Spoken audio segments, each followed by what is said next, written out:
Industri olahraga saat ini telah menjadi salah satu sumber pertumbuhan ekonomi yang menjanjikan, terutama lewat penyelenggaraan event-event olahraga, baik yang bersifat nasional maupun internasional.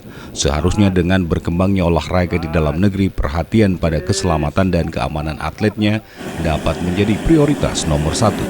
Namun kenyataannya hal tersebut tak sesuai harapan. Seperti cabang olahraga grass track ini, faktor keamanan atlet yang seharusnya dijaga namun masih jauh panggang dari api. Dukungan infrastruktur dan sistem keamanan masih minim, sehingga membuat atlet pun ikut terdampak. Safety balap seperti helm berstandar SNI, body protector untuk melindungi dada dan punggung, sarung tangan untuk melindungi telapak tangan, knee protector untuk melindungi lutut, dan sepatu. Tapi ada beberapa pembalap yang belum menggunakan alat safety berstandar saat latihan atau saat balap. Saling lempar tanggung jawab terkait penerapan K3 ini juga dilontarkan pengurus cabang olahraga dan Dinas Pemuda dan Olahraga atau Dispora. Secara global, Dispora mengakui jika sejauh ini Dispora tidak terlalu memperhatikan sisi keamanan bagi para atlet saat melakukan latihan di semua venue.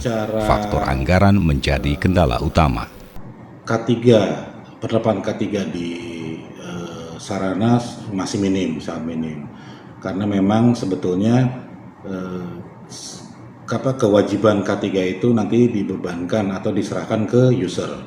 Ketika ada event, mereka wajib menyediakan K3. Contohnya mungkin tenaga paramedis ya, dokter, obat-obatan, dan oksigen.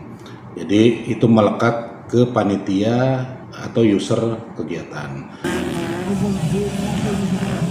Sementara dari Pengcap sendiri meminta Dispora melalui KONI untuk memberikan bantuan khusus untuk alat safety bagi seluruh cabang olahraga.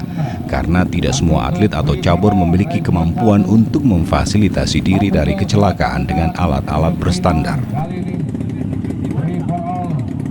Memang kan rentan ya dengan kecelakaan, beda dengan cabur-cabur lain agak berisiko. Saya mengalami sendiri waktu itu karena kami memang pebalap amatir yang tidak terlalu punya prestasi seperti di Porda, karena saat kami balap itu zaman dulu belum ada Porda, jadi mengikuti klub. Jadi sangat rentan sekali kecelakaan. Ya mudah-mudahan ke depan barangkali dengan atlet-atlet kami ini, Rio nggak apa-apa disampaikan juga ya, seperti yang sekarang ada sedang kecelakaan, biar ada perhatian dari KONI atau yang pemangku jabatan, agar ada perhatian kepada atlet-atlet yang memang pada saat balapan itu terjadi kecelakaan. Jadi saya sangat mengharapkan semua sekarang dicukupi oleh Kabupaten Bogor. Kalau memang Kabupaten Bogor ingin safety dan ingin menjadi juara gitu maksud saya. Sehingga tolong diperhatikan juga perlengkapan balap motor itu, karena tidak seperti cabur yang lain, balap motor itu berisiko. Kami sudah ajukan semua standar balap semuanya.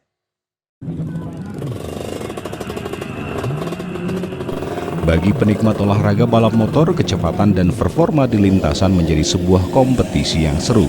Namun bagi atletnya, olahraga ini termasuk kategori yang berdampak pada keselamatan jiwa. Sudah seharusnya standar keselamatan dan kesehatan kerja dijalankan, tak hanya untuk menjaga keamanan atlet, namun mendukung cabang olahraga ini menghasilkan atlet berprestasi dan berkualitas.